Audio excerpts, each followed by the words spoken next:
Hi folks, we're here today up in the San Gabriel Mountains north of Los Angeles, and we're looking at one of these yucca plants, which was one of the most useful plants for Native Americans in the old days. First, there are several foods that you can get from it. Now in the springtime, when this stalk is green like an asparagus, you can actually cut it if it's legal to do so. You can cut it and peel it, and it's like a jicama. It's better cooked than it is raw. Then as the plant matures, you can actually pick the flowers off, and they can be boiled or made into patties. I like them boiled and served with butter. I've had them made into patties with flour added. It's good. And then these fruits, they're now too old, but when they're still white inside, you bake them by the fire or in your oven, and they're like little squashes, okay? And the seeds which come out of the mature fruits were used by all of the Native Americans as a type of a flour. And frankly, that's the one food from the yucca that I don't care for. So it is regarded as a food plant, although in the old days it was really a fiber plant. So yes, there are many foods from this plant if you're here at the right time, but to the Native Americans of the old days it was really considered a fiber plant.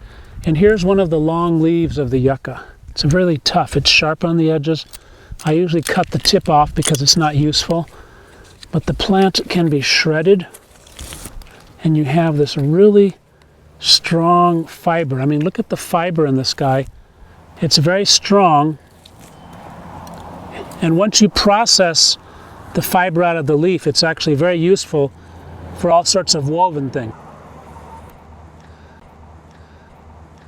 The most obvious is for making twine or for making braids. And what do you need that for?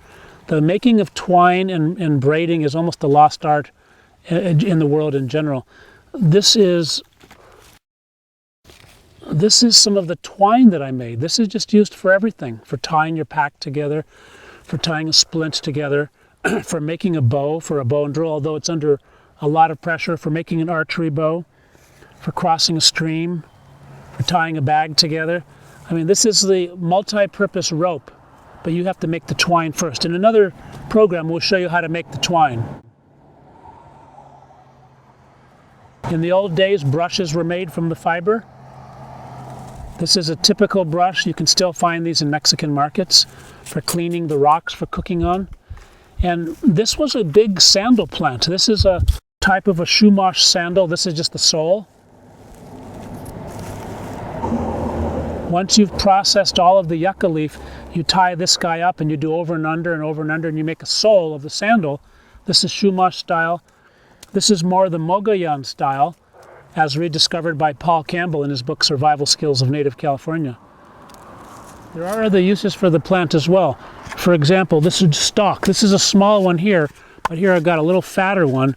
These can be hollowed out because it's very soft and pithy, and you can make a quiver for your arrows. In fact, the tinder is really good inside. And this is something that we made that's somewhat unique. We took one half of it, we hollowed it out, and if you have nothing to boil water in, you could fill this with water and add hot rocks. I don't know if people did that in the old days, but it's an ingenious use of the yucca. In the future, I'm going to show you how to make twine and braid and how to make sandals and some of these things.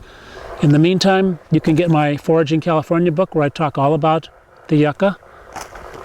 And I also talk about it in my How to Survive Anywhere. This is a really valuable plant. Protect it, don't destroy it. Thank you for joining me today.